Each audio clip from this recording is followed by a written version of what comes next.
Let me introduce myself. I am Cheryl. I gained 5 kilograms and ate too much gourmet cuisine at the start of last year.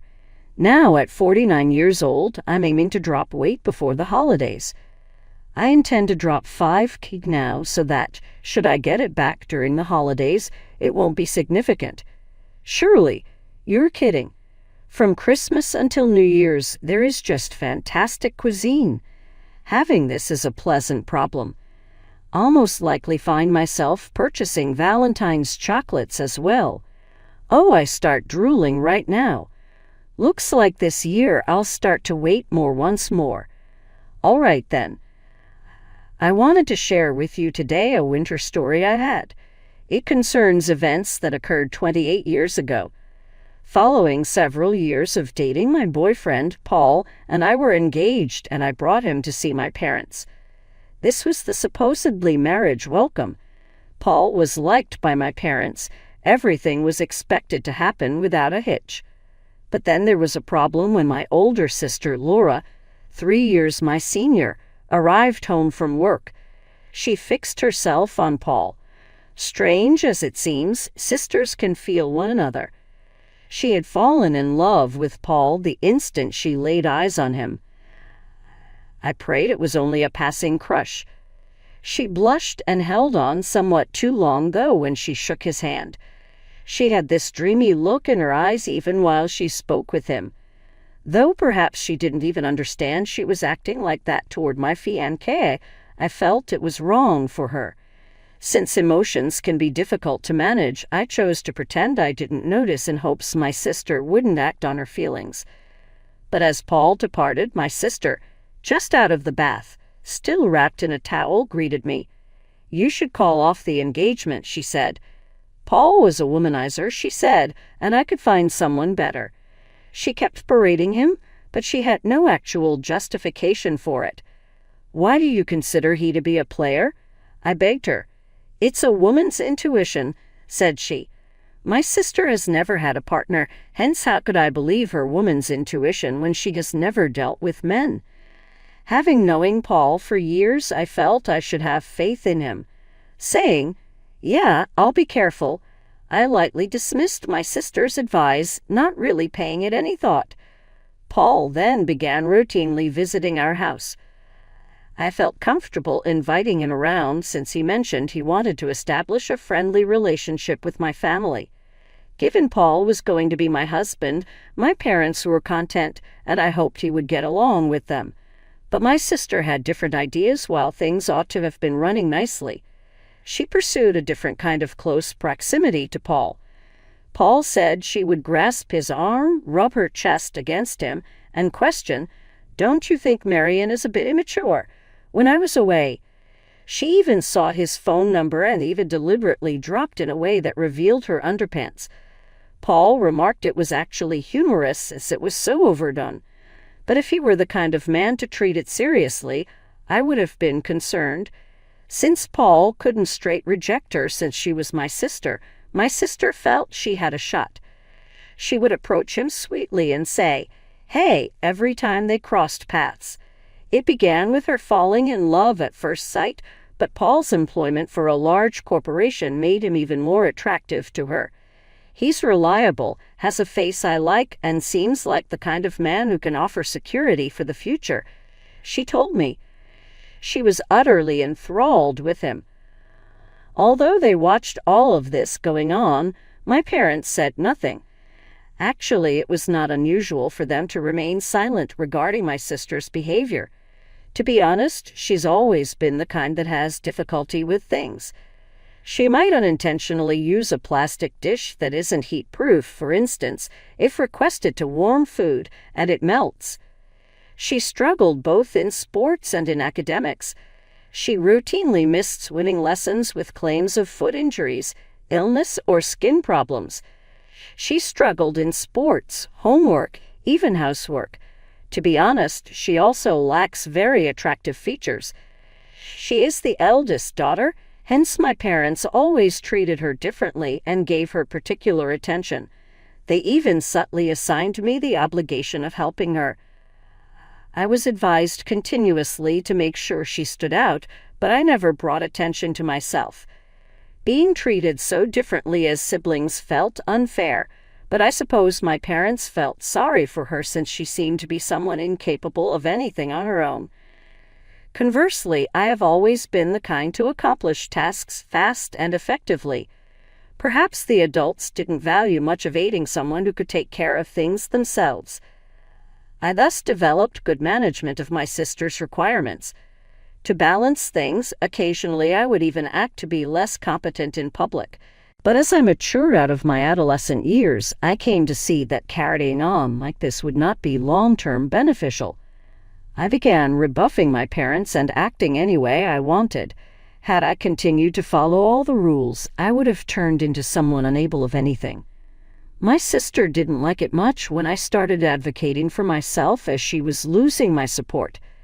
Still, we never truly had a poor relationship.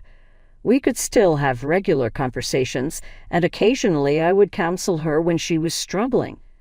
Though our family had problems, my sister was very protective and there was some conflict among us. I still considered us to be a rather typical family. Things changed, though, when Paul failed to share in my sister's sentiments. The knowledge that her younger sister was getting married before her broke her. My sister burst out to our parents the night before my wedding. "I can't accept that my younger sister is getting married before me," saying, "Don't worry, Laura, you'll find a good partner soon, too." My dad tried to cool her off. I concurred. "Yeah, Laura, it's not a big deal." She was not having it, though. Usually, the younger sister marries first, then the older sister. She is too young for this. "The wedding is tomorrow," I reminded her. "About what are you referring?" "Mom, do you not concern about me? I will be the left-behind poor older sister as her little sister travels on." She tears. I listened silently from the corridor that evening as my sister and our dad bargained. Should my sister indeed first be married? If I waited for her to be married, I would find myself considerably older without forward development in my own life. Her mind was what? After airing her frustrations, I expected she would cool off. Then I heard something quite startling. "Laura, we won't be at the wedding tomorrow. Kindly be cool with that," my father said. "Exactly what?" My parents both agreed not to show up for my wedding merely to keep my sister happy. It still amazed me. They seemed to be under some spell, acting any way she desired. This beyond mere gratification of her needs? Still not quite happy, my sister sighed even then. "Okay, I'll make concessions. Let her have a wedding nobody remembers." She obviously didn't want me to wed Paul, probably because she harbors affections for him. That my sister's jealousy caused my parents to skip my wedding seemed unreal. My wedding's day arrived, but the night before I hardly slept. Rather of exhilaration, I was nervous and uncomfortable, thinking about what had happened nonstop. The contented look on my sister's face when her parents informed her they wouldn't be there will always be with me. I had to tell Paul and his parents at the venue why mine weren't showing up. I said, "My sister doesn't support this marriage, thus my family won't be attending." I apologized. Declaring that my own parents were not attending my wedding broke my heart. Shocked and unable to believe there were parents skipping their daughter's big day, my in-laws. They were quiet for some time after hearing my narrative. The tone felt so weighty. Then, though, my father-in-law laid his hand on top of ours, and my mother-in-law softly grabbed mine. "Remember, here with you is your family. Do not let today to be a depressing one.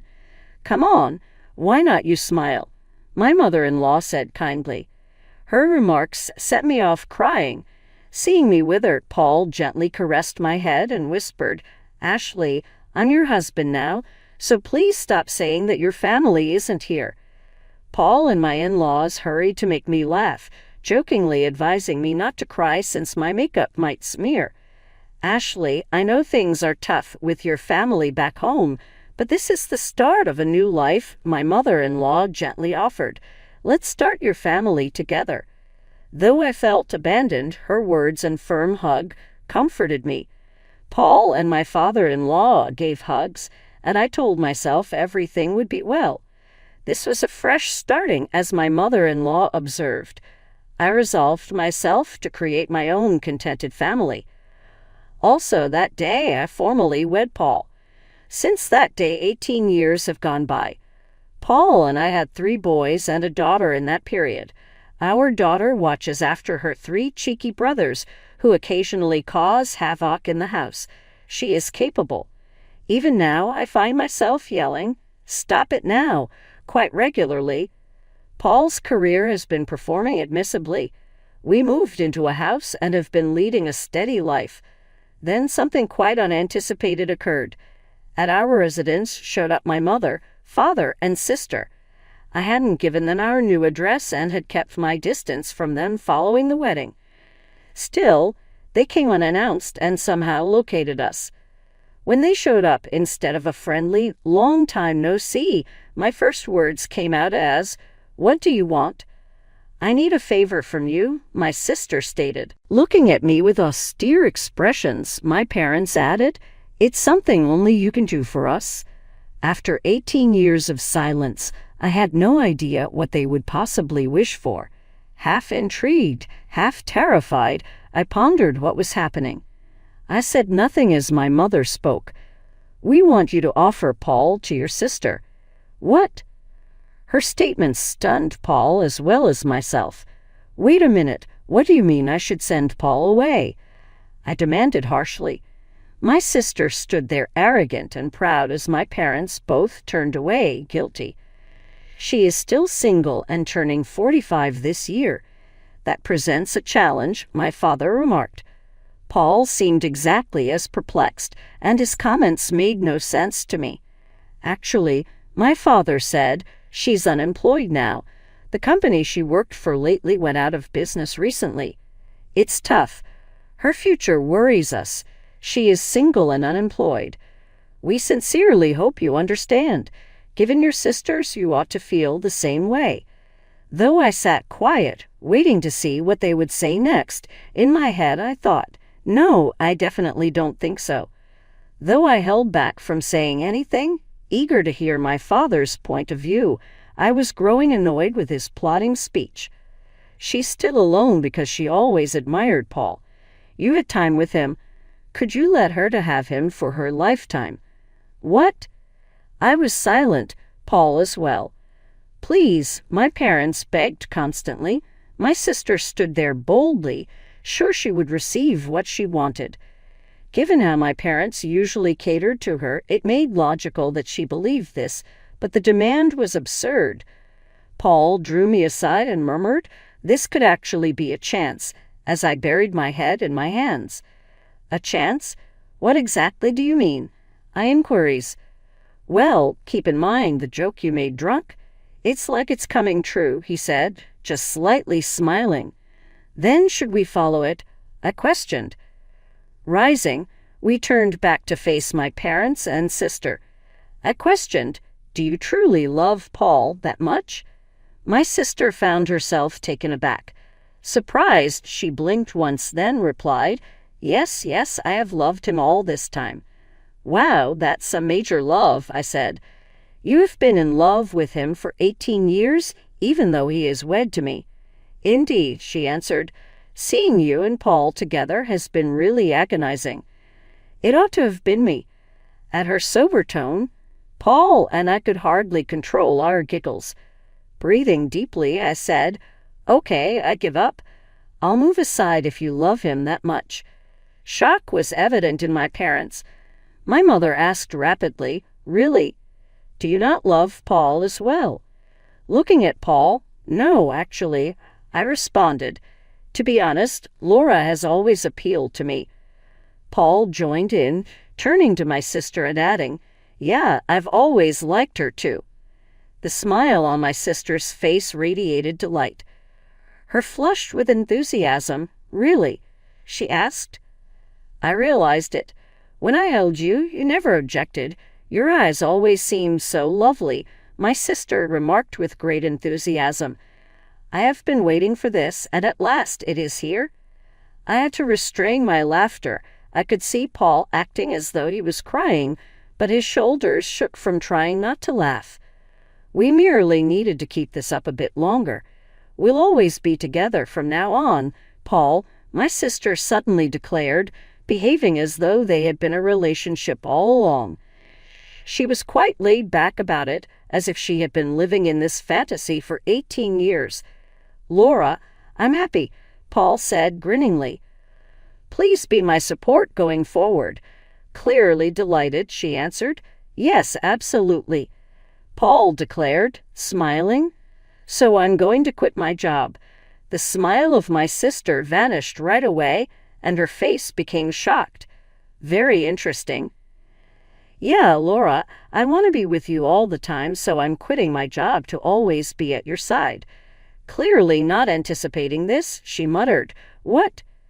I won't even go outside anymore, Paul exclaimed joyfully. I will be following you everywhere. I will even observe you from behind handling housekeeping.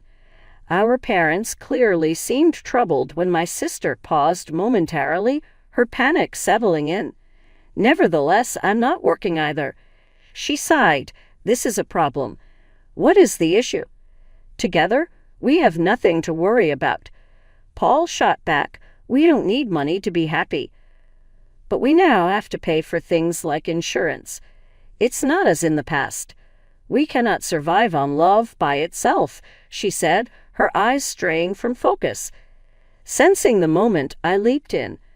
Paul, you better pay up, since I will be taking a significant portion of the assets should we find ourselves divorcing.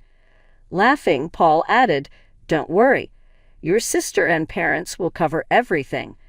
Hearing this, my parents grew pale and looked worriedly at one another. Laura, my father remarked, this is tough to say, but this isn't right. Taking your sister's husband is wrong. Exactly, Laura, my mother said, abruptly veering away from the scheme. Like all the love and encouragement from my sister disappeared in a flash. What do you mean? To me, you promised Paul. Laura cried out, her annoyance mounting.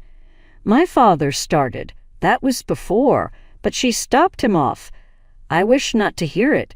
Is anyone not supporting me? Laura yelled and in her panic grabbed my mother's hair. Though it was anarchy, my father tried to cool her off. Among all this, Paul gently spoke up in the center. Laura, to be very honest, you are not my type. Although Ashley's sister, I respect you just. Everybody stopped talking now, focused on him. I don't particularly want to interact with you, especially when you look at me like that, Paul replied.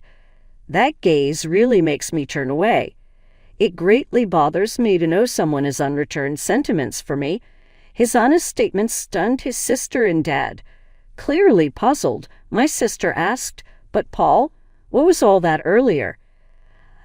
I exclaimed sharply, Stop acting so casually with someone else's husband. He could never fall in love with you. We're good and have a family. I interrupted my sister as she was approaching Paul, her face pallid as I stated this. She screamed, You tricked me.